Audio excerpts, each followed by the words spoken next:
just seeing how preaching from your relationship with that person as a pastor. I've had the privilege of being in the church before this one 13 and a half years, and then here 21 years.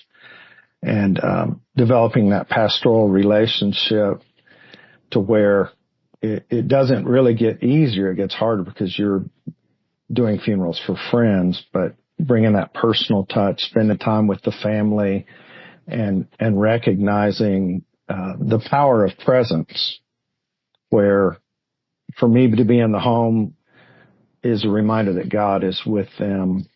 And when I'm addressing them, to say some things to them and then some things for them.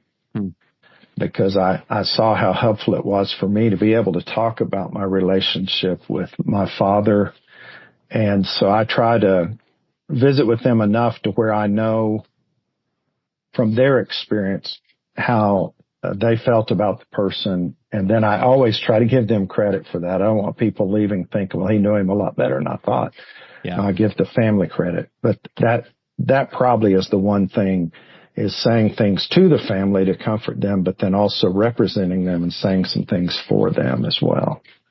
Yeah, so speaking on their behalf. Yes. Yeah. Yes. Yeah. Yeah. Well, I do want to highlight, I guess, to the listeners. I'll put a link in this episode description. We devoted a whole episode to preaching funeral sermons with Paul Beasley Murray. He wrote a great book called There Is Hope, and the whole thing is about funeral sermons. So if anyone's listening to this and would like to know more, there's a link to that description. Good.